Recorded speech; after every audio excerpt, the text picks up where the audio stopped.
ಮಕರ ರಾಶಿಯ ಪ್ರಿಯ ಮಿತ್ರರೇ, ಒಂದು ನಿಮಿಷ ನಿಲ್ಲಿ. ಈ ವಿಡಿಯೋ ನೋಡುತ್ತಿರುವ ನೀವು ತುಂಬಾ ಅದೃಷ್ಟಶಾಲಿಗಳು. ಏಕೆಂದರೆ ಇಂದು ನಾನು ಹೇಳಲು ಹೊರಟಿರುವ ಮಾತು ಸಾಮಾನ್ಯ ಮಾತಲ್ಲ. ಇದು ನಿಮ್ಮ ಜೀವನದ ದಿಕ್ಕನ್ನೇ ಬದಲಾಯಿಸಬಲ್ಲ ಒಂದು ಅಪರೂಪದ ಸತ್ಯ. ಆಕಾಶದಲ್ಲಿ ನಕ್ಷತ್ರಗಳು ಮಾತನಾಡುತ್ತಿವೆ. ಗ್ರಹಗಳು ನಿಮ್ಮ ಕುರಿತು ಒಂದು ವಿಶೇಷ ಸಂದೇಶ ಕಳುಹಿಸುತ್ತಿವೆ.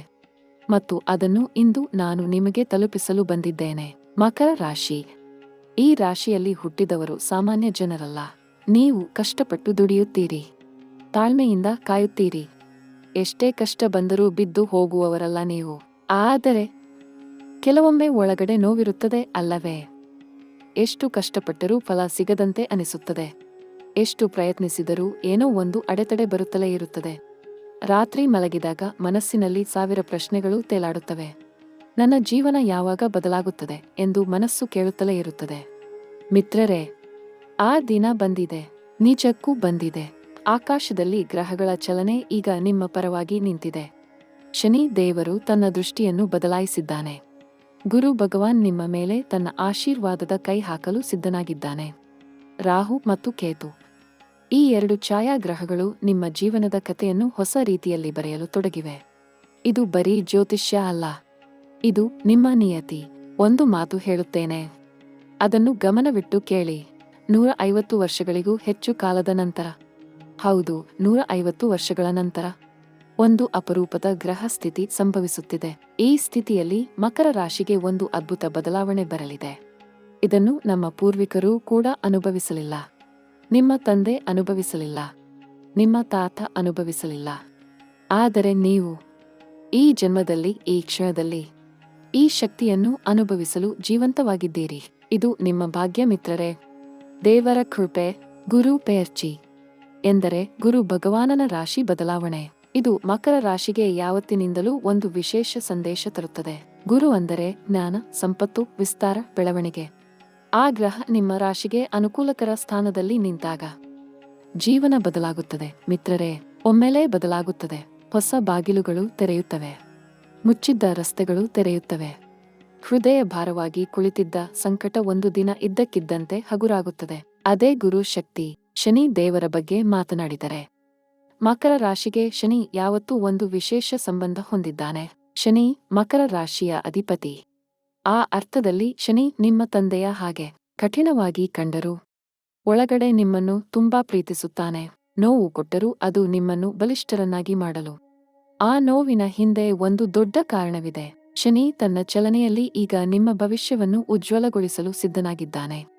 ಕಳೆದ ಕಷ್ಟಗಳ ಋಣ ತೀರಿ ಹೋಗುತ್ತಿದೆ. ಈ ನಿಟ್ಟಿನಲ್ಲಿ ಶನಿ ನಿಮ್ಮ ಪ್ರಯಾಣ ಸುಗಮಗೊಳಿಸುತ್ತಿದ್ದಾನೆ. ರಾಹು ಮತ್ತು ಕೇತು, ಈ ಎರಡು ಗ್ರಹಗಳ ಬಗ್ಗೆ ಹೇಳಲೇಬೇಕು. ರಾಹು ಅಂದರೆ ಆಸೆ, ಮಹತ್ವಾಕಾಂಕ್ಷೆ, ಹೊಸದನ್ನು ಹುಡುಕುವ ಛಲ. ಮತ್ತು ಕೇತು ಅಂದರೆ ವೈರಾಗ್ಯ, ಆಧ್ಯಾತ್ಮ, ಹಿಂದಿನ ಜನ್ಮದ ಕರ್ಮ. ಈ ಎರಡು ಗ್ರಹಗಳು ಮಕರ ರಾಶಿಯ ಮೇಲೆ ತಮ್ಮ ವಿಶೇಷ ದೃಷ್ಟಿ ಬೀರುತ್ತಿವೆ. ರಾಹು ನಿಮ್ಮಲ್ಲಿ ಹೊಸ ಕನಸು ಹುಟ್ಟಿಸುತ್ತಾನೆ. ಕೇತು ನಿಮ್ಮ ಹಳೆಯ ಕರ್ಮವನ್ನು ಶುದ್ಧಿ ಮಾಡುತ್ತಾನೆ. ಮತ್ತು ಈ ಎರಡರ ನಡುವೆ ನೀವು ಒಂದು ಹೊಸ ಮನುಷ್ಯನಾಗಿ ಹೊರಹೊಮ್ಮಲು ಸಿದ್ಧರಾಗುತ್ತಿದ್ದೀರಿ.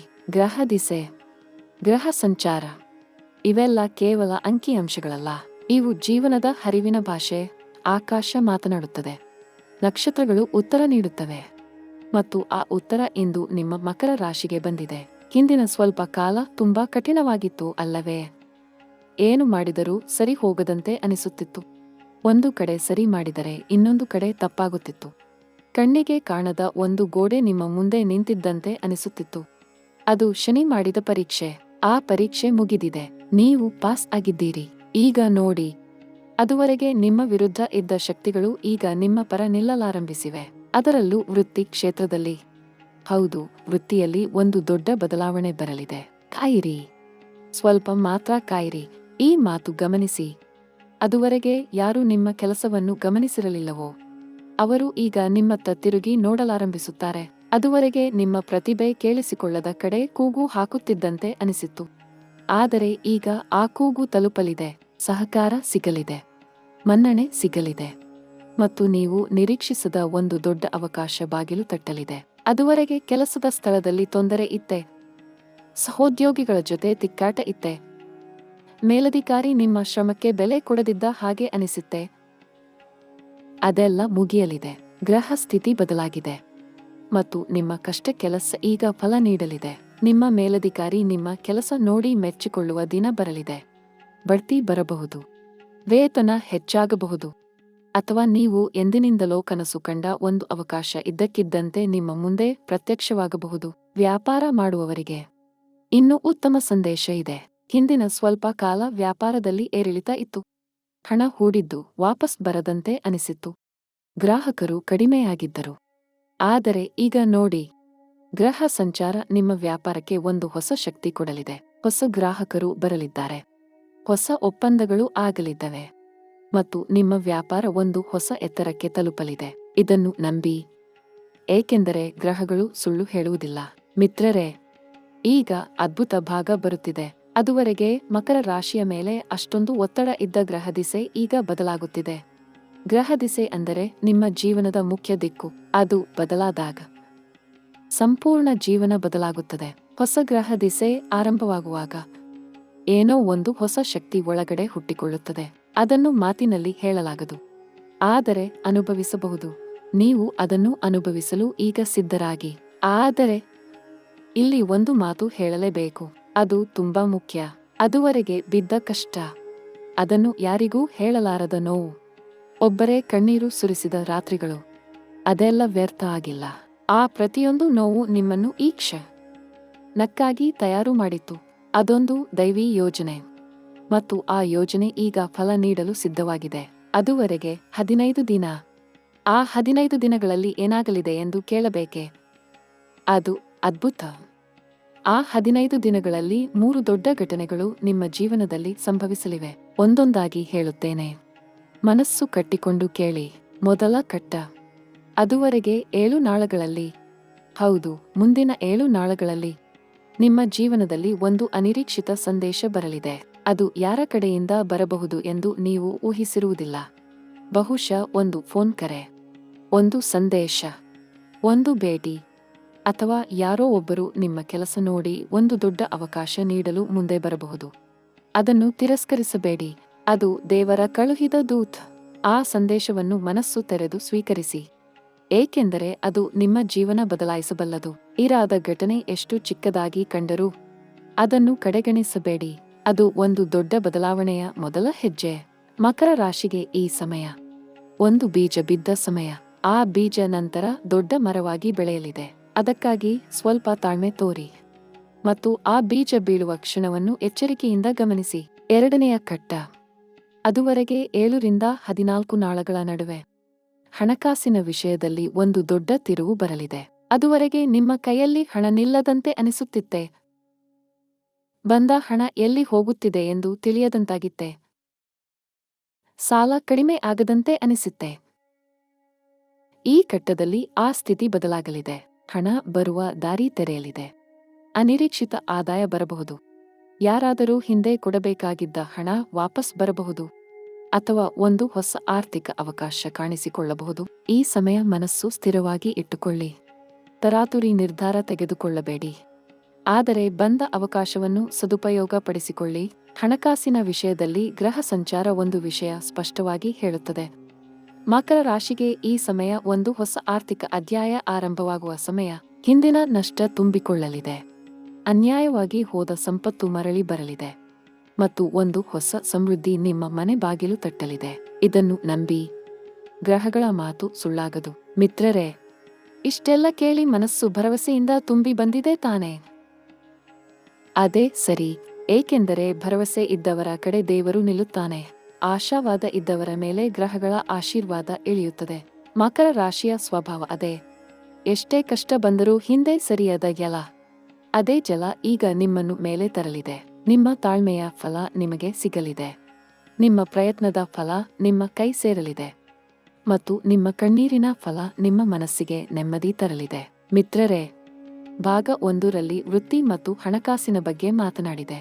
ಈಗ ಇನ್ನೂ ಆಳಕ್ಕೆ ಹೋಗೋಣ. ಏಕೆಂದರೆ ಜೀವನ ಕೇವಲ ಕೆಲಸ ಮತ್ತು ಹಣ ಮಾತ್ರ ಅಲ್ಲ. ಜೀವನದಲ್ಲಿ ಸಂಬಂಧಗಳಿವೆ, ಪ್ರೀತಿ ಇದೆ, ಕುಟುಂಬ ಇದೆ, ಆರೋಗ್ಯ ಇದೆ ಮತ್ತು ಆಧ್ಯಾತ್ಮ ಇದೆ. ಈ ಎಲ್ಲದರ ಬಗ್ಗೆ ಗ್ರಹಗಳು ಮಕರ ರಾಶಿಗೆ ಏನು ಹೇಳುತ್ತಿವೆ ಎಂದು ತಿಳಿದುಕೊಳ್ಳೋಣ. 3ನೆಯ ಘಟ್ಟ, ಇದು ಅತ್ಯಂತ ನಾಟಕೀಯ, ಅತ್ಯಂತ ಭಾವನಾತ್ಮಕ ಮತ್ತು ಅತ್ಯಂತ ಶಕ್ತಿಯುತ ಘಟನೆ. ಅದುವರೆಗೆ ಬರುವ 14 ನಾಳಗಳ ಒಳಗೆ ನಿಮ್ಮ ಜೀವನದಲ್ಲಿ ಒಂದು ಸಂಬಂಧ, ಒಂದು ಬಾಂಧವ್ಯ, ಒಂದು ಮನಸ್ಸು ನಿಮ್ಮ ಹೃದಯಕ್ಕೆ ತಟ್ಟಲಿದೆ. ಅದು ಹಳೆಯ ಸಂಬಂಧ ಮತ್ತೆ ಬಲಗೊಳ್ಳಬಹುದು, ಅಥವಾ ಒಂದು ಹೊಸ ಮನಸ್ಸು ನಿಮ್ಮ ಜೀವನಕ್ಕೆ ಪ್ರವೇಶ ಮಾಡಬಹುದು, ಅಥವಾ ಬಹಳ ಕಾಲದಿಂದ ದೂರ ಆಗಿದ್ದ ಒಬ್ಬರು ಮತ್ತೆ ಹತ್ತಿರ ಬರಬಹುದು. ಈ ಘಟನೆ ನಿಮ್ಮ ಎದೆಯಲ್ಲಿ ಒಂದು ಬೆಚ್ಚನೆಯ ಅನುಭವ ಹುಟ್ಟಿಸಲಿದೆ. ಅದನ್ನು ತಿರಸ್ಕರಿಸಬೇಡಿ. ಮನಸ್ಸು ತೆರೆದಿಟ್ಟುಕೊಳ್ಳಿ. ಪ್ರೇಮ ಜೀವನದ ಬಗ್ಗೆ ಮಾತನಾಡಿದರೆ ಅವಿವಾಹಿತರಾಗಿರುವ ಮಕರ ರಾಶಿ ಜನರಿಗೆ ಒಂದು ಸಂತೋಷದ ಸಂದೇಶ ಇದೆ. ಗ್ರಹ ಸಂಚಾರ ಈ ಘಟ್ಟದಲ್ಲಿ ಹೇಳುತ್ತಿದೆ, ನಿಮ್ಮ ಜೀವನದಲ್ಲಿ ಒಬ್ಬ ವಿಶೇಷ ವ್ಯಕ್ತಿ ಬರಲಿದ್ದಾರೆ.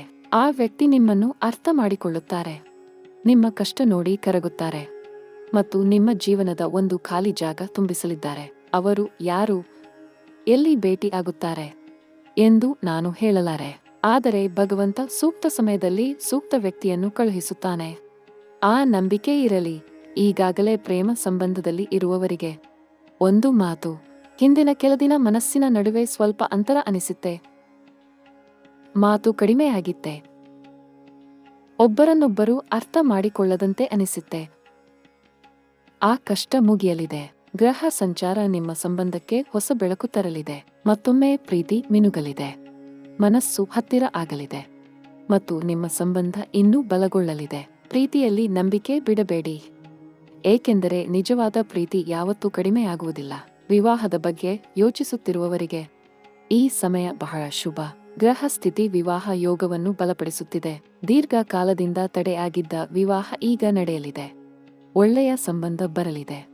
ಮನೆಯಲ್ಲಿ ಮಂಗಲ ಕಾರ್ಯ ನಡೆಯಲಿದೆ. ಇದನ್ನು ನಂಬಿ ಮತ್ತು ದೇವರ ಮೇಲೆ ಭರವಸೆ ಇಟ್ಟುಕೊಳ್ಳಿ. ಸರಿಯಾದ ಸಮಯ ಬರದೇ ಹೋಗುವುದಿಲ್ಲ ಮತ್ತು ಆ ಸಮಯ ಈಗ ಬರಲಿದೆ. ಕುಟುಂಬದ ವಿಷಯಕ್ಕೆ ಬಂದರೆ ಮಕರ ರಾಶಿಗೆ ಕುಟುಂಬ ತುಂಬಾ ಮುಖ್ಯ. ಕುಟುಂಬ ಸಂತೋಷವಾಗಿದ್ದರೆ ಮಕರ ರಾಶಿ ಸಂತೋಷವಾಗಿರುತ್ತದೆ. ಆದರೆ ಹಿಂದಿನ ಸ್ವಲ್ಪ ಕಾಲ ಕುಟುಂಬದಲ್ಲಿ ಒಂದು ಒತ್ತಡ ಇತ್ತು. ಸಣ್ಣ ಪುಟ್ಟ ಜಗಳ, ತಪ್ಪು ತಿಳುವಳಿಕೆ ಅಥವಾ ಯಾರಾದರೊಬ್ಬರ ಆರೋಗ್ಯ ತೊಂದರೆ ಮನಸ್ಸನ್ನು ಕಲಕಿತ್ತೆ. ಈ ಘಟ್ಟದಲ್ಲಿ ಆ ಸ್ಥಿತಿ ಬದಲಾಗಲಿದೆ. ಕುಟುಂಬದಲ್ಲಿ ಶಾಂತಿ ಮರಳಲಿದೆ, ಸಂತೋಷ ತುಂಬಲಿದೆ ಮತ್ತು ಒಂದು ಶುಭ ಸಂದರ್ಭ ಕುಟುಂಬದಲ್ಲಿ ಆನಂದ ಹರಡಲಿದೆ. ತಾಯಿಯ ಆರೋಗ್ಯದ ಬಗ್ಗೆ ಚಿಂತೆ ಇದ್ದರೆ, ತಂದೆಯ ಬಗ್ಗೆ ಮನಸ್ಸು ಭಾರವಾಗಿದ್ದರೆ ಈ ಘಟ್ಟದಲ್ಲಿ ಸ್ವಲ್ಪ ಉಪಶಮನ ಸಿಗಲಿದೆ. ದೇವರ ದಯೆಯಿಂದ ಅವರ ಆರೋಗ್ಯ ಸುಧಾರಿಸಲಿದೆ, ಮನಸ್ಸು ಹಗುರಾಗಲಿದೆ, ನಿಮ್ಮ ಮನೆಯಲ್ಲಿ ನಗು ತುಂಬಲಿದೆ ಮತ್ತು ನೀವು ಎಂದಿನಿಂದಲೋ ಬಯಸಿದ ಕೌಟುಂಬಿಕ ಸಾಮರಸ್ಯ ಮತ್ತೆ ಹಿಂದಿರುಗಲಿದೆ. ಆರೋಗ್ಯ ವಿಷಯಕ್ಕೆ ಬರೋಣ. ಮಕರ ರಾಶಿ ಜನರಿಗೆ ಒಂದು ಮಾತು ಹೇಳಬೇಕು. ನೀವು ತಮ್ಮ ಆರೋಗ್ಯದ ಬಗ್ಗೆ ಅಷ್ಟಾಗಿ ಗಮನ ಕೊಡುವುದಿಲ್ಲ. ಇತರರ ಕಷ್ಟ ನೋಡಿ ನಿಮ್ಮ ನೋವನ್ನು ಮರೆಯುತ್ತೀರಿ. ಇತರರಿಗಾಗಿ ದುಡಿಯುತ್ತ ನಿಮ್ಮನ್ನೇ ಮರೆಯುತ್ತೀರಿ. ಆದರೆ ಮಿತ್ರರೇ, ನೀವು ಆರೋಗ್ಯವಾಗಿ ಇದ್ದರೆ ಮಾತ್ರ ಇತರರಿಗೆ ಆಧಾರವಾಗಬಲ್ಲಿರಿ. ಆದ್ದರಿಂದ ಈ ಘಟ್ಟದಲ್ಲಿ ನಿಮ್ಮ ದೇಹದ ಬಗ್ಗೆ ಗಮನ ಕೊಡಿ. ಸರಿಯಾದ ನಿದ್ರೆ ತೆಗೆದುಕೊಳ್ಳಿ, ಸರಿಯಾಗಿ ತಿನ್ನಿ ಮತ್ತು ಸ್ವಲ್ಪ ವಿಶ್ರಾಂತಿ ತೆಗೆದುಕೊಳ್ಳಿ. ಗ್ರಹ ಸ್ಥಿತಿ ಹೇಳುತ್ತದೆ, ಮಕರ ರಾಶಿಗೆ ಈ ಘಟ್ಟದಲ್ಲಿ ಆರೋಗ್ಯ ಸಾಮಾನ್ಯವಾಗಿ ಉತ್ತಮವಾಗಿ ಇರಲಿದೆ. ಆದರೆ ಒಂದು ಸ್ವಲ್ಪ ಎಚ್ಚರ ಇರಲಿ. ಮಾನಸಿಕ ಒತ್ತಡ ದೇಹದ ಮೇಲೆ ಪ್ರಭಾವ ಬೀರಬಹುದು. ಮನಸ್ಸು ಶಾಂತವಾಗಿ ಇಟ್ಟುಕೊಳ್ಳಿ. ಧ್ಯಾನ ಮಾಡಿ, ಒಳ್ಳೆಯ ಸಂಗೀತ ಕೇಳಿ, ಪ್ರಕೃತಿಯ ಮಧ್ಯೆ ಸ್ವಲ್ಪ ಸಮಯ ಕಳೆಯಿರಿ. ಅದು ನಿಮ್ಮ ಆರೋಗ್ಯ ಕಾಯ್ದುಕೊಳ್ಳಲು ಸಹಾಯ ಮಾಡಲಿದೆ. ವಿದ್ಯಾಭ್ಯಾಸ ಮಾಡುತ್ತಿರುವ ಮಕರ ರಾಶಿ ವಿದ್ಯಾರ್ಥಿಗಳಿಗೆ ಒಂದು ಉತ್ಸಾಹಕರ ಮಾತು ಹೇಳಬೇಕು. ಓದಿನಲ್ಲಿ ಮನಸ್ಸು ಕೇಂದ್ರೀಕೃತ ಆಗದಂತೆ ಅನಿಸುತ್ತಿತ್ತೆ. ಪರೀಕ್ಷೆ ಕಷ್ಟ ಅನಿಸುತ್ತಿತ್ತೆ. ಮಿತ್ರರೇ, ಗ್ರಹ ಸ್ಥಿತಿ ಈಗ ನಿಮ್ಮ ಬುದ್ಧಿಶಕ್ತಿಯನ್ನು ಹೆಚ್ಚಿಸಲಿದೆ. ಜ್ಞಾನ ಗ್ರಹಿಸುವ ಶಕ್ತಿ ಹೆಚ್ಚಾಗಲಿದೆ. ಓದಿದ್ದು ನೆನಪಿನಲ್ಲಿ ಉಳಿಯಲಿದೆ ಮತ್ತು ಪರೀಕ್ಷೆಯಲ್ಲಿ ಉತ್ತಮ ಫಲ ಸಿಗಲಿದೆ. ಎಲ ಬಿಡಬೇಡಿ, ಕಷ್ಟಪಟ್ಟು ಓದಿ, ಫಲ ಖಂಡಿತ ಸಿಗಲಿದೆ. ವಿದೇಶ ಅವಕಾಶದ ಬಗ್ಗೆ ಇದು ಮಕರ ರಾಶಿ ಜನ ಬಹಳ ಕಾಲದಿಂದ ಕಾಯುತ್ತಿದ್ದ ಸಂದೇಶ. ವಿದೇಶಕ್ಕೆ ಹೋಗಬೇಕು ಎಂಬ ಆಸೆ ಮನಸ್ಸಿನಲ್ಲಿ ಇದೆಯೇ?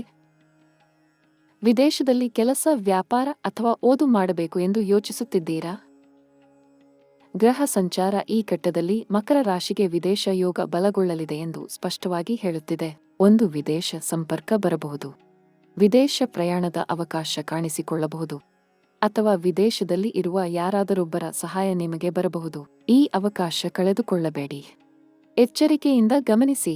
ಆಧ್ಯಾತ್ಮಿಕ ಬೆಳವಣಿಗೆ. ಇದು ಈ ಘಟ್ಟದ ಅತ್ಯಂತ ಮಹತ್ವದ ಭಾಗ. ಮಕರ ರಾಶಿ ಜನರಲ್ಲಿ ಒಂದು ವಿಶೇಷ ಆಧ್ಯಾತ್ಮಿಕ ಶಕ್ತಿ ಇರುತ್ತದೆ. ಆದರೆ ಅದನ್ನು ಅವರು ಹೆಚ್ಚಾಗಿ ಹೊರಗೆ ತೋರಿಸುವುದಿಲ್ಲ. ಒಳಗಡೆ ಒಂದು ತೀವ್ರವಾದ ಆಧ್ಯಾತ್ಮಿಕ ಎಳೆ ಇರುತ್ತದೆ. ದೇವರ ಮೇಲೆ ಅಗಾಧ ನಂಬಿಕೆ ಇರುತ್ತದೆ. ಈ ಘಟ್ಟದಲ್ಲಿ ಆ ಶಕ್ತಿ ಇನ್ನಷ್ಟು ಜಾಗೃತವಾಗಲಿದೆ. ದೇವರ ಧ್ಯಾನ ಮಾಡಿ, ಪ್ರಾರ್ಥಿಸಿ ಮತ್ತು ನಿಮ್ಮ ಒಳಗಿನ ಶಕ್ತಿಯನ್ನು ಜಾಗೃತಗೊಳಿಸಿ. ಅದು ನಿಮ್ಮ ಜೀವನದ ಎಲ್ಲಾ ಕ್ಷೇತ್ರಗಳಲ್ಲಿ ಬದಲಾವಣೆ ತರಲಿದೆ. ಈಗ ಒಂದು ಮಹತ್ವದ ಎಚ್ಚರಿಕೆ ಕೊಡಬೇಕು. ಮಿತ್ರರೇ, ಕೇಳಿ. ಈ ಸಮಯ ಅವಕಾಶಗಳ ಜೊತೆ ಕೆಲವು ಅಡೆತಡೆಗಳು ಬರಬಹುದು. ಯಾರಾದರೊಬ್ಬರು ನಿಮ್ಮ ಯಶಸ್ಸು ಸಹಿಸದೆ ಹಿಂದೆ ಕೆಡವಲು ಪ್ರಯತ್ನಿಸಬಹುದು. ಸ್ನೇಹಿತರ ರೂಪದಲ್ಲಿ ಶತ್ರು ಬರಬಹುದು. ಒಳ್ಳೆಯ ಮಾತನಾಡಿ ಕೆಟ್ಟದ್ದು ಮಾಡುವವರು ಇರಬಹುದು. ಎಚ್ಚರ, ಎಚ್ಚರ ಮತ್ತು ಮತ್ತೆ ಎಚ್ಚರ. ರಾಹು ಪ್ರಭಾವದಿಂದ ಮೋಸ ಮಾಡುವ ಶಕ್ತಿ ಹೆಚ್ಚಾಗಿ ಇರುತ್ತದೆ ಈ ಕಾಲದಲ್ಲಿ.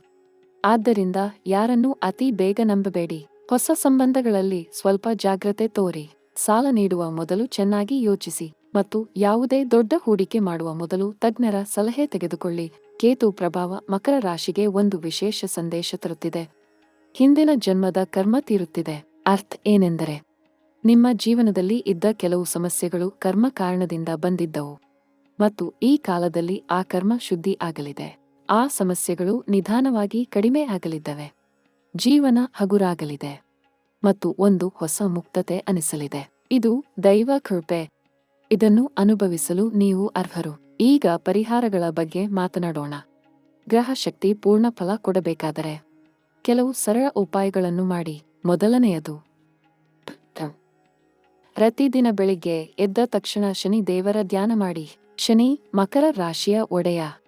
ಅವರನ್ನು ಪ್ರಸನ್ನ ಮಾಡಿಕೊಂಡರೆ ಜೀವನದ ದಾರಿ ಸುಗಮವಾಗುತ್ತದೆ. ಪ್ರತಿ ಶನಿವಾರ ಎಳ್ಳೆಣ್ಣೆ ದೀಪ ಹಚ್ಚಿ, ಕಪ್ಪು ಎಳ್ಳು ದಾನ ಮಾಡಿ ಮತ್ತು ಬಡವರಿಗೆ ಆಹಾರ ದಾನ ಮಾಡಿ. ಶನಿ ದೇವರು ಅದಕ್ಕೆ ತುಂಬಾ ಖುಷಿಪಡುತ್ತಾರೆ.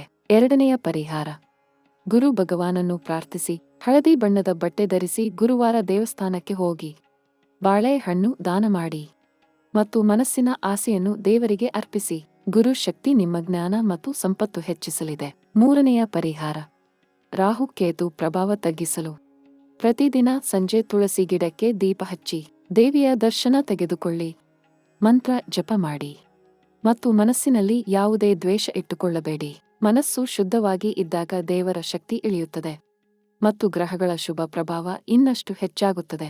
ನಾಲ್ಕನೆಯ ಪರಿಹಾರ, ಇದು ತುಂಬಾ ಸರಳ ಆದರೆ ಅತ್ಯಂತ ಶಕ್ತಿಯುತ. ಪ್ರತಿದಿನ ಒಬ್ಬ ಬಡ ವ್ಯಕ್ತಿಗೆ ಸಹಾಯ ಮಾಡಿ. ಒಂದು ಒಳ್ಳೆಯ ಮಾತು ಆಡಿ. ಒಂದು ನಗು ಕೊಡಿ. ನಿಮ್ಮ ಕೈಲಿ ಆದ ಅತ್ಯಂತ ಚಿಕ್ಕ ಸಹಾಯ ಕೂಡ ಶನಿ ದೇವರ ಆಶೀರ್ವಾದ ತರುತ್ತದೆ. ಏಕೆಂದರೆ ಶನಿ ನ್ಯಾಯದ ದೇವರು.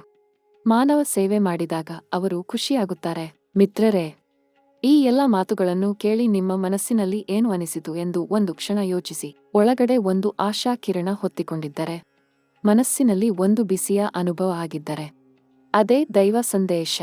ಅದೇ ಗ್ರಹಗಳ ಆಶೀರ್ವಾದ ನಿಮ್ಮ ಮೇಲೆ ಇಳಿಯುತ್ತಿರುವ ಸಂಕೇತ.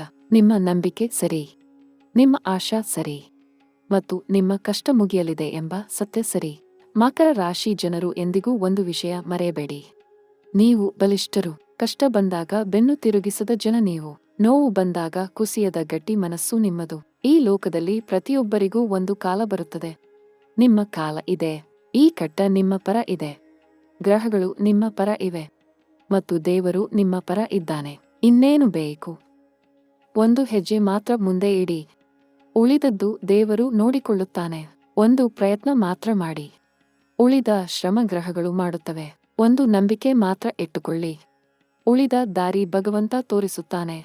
ಮಕರ ರಾಶಿಯ ಪ್ರಿಯ ಮಿತ್ರರೇ, ನಿಮ್ಮ ಕಷ್ಟ ಮುಗಿಯುತ್ತಿದೆ.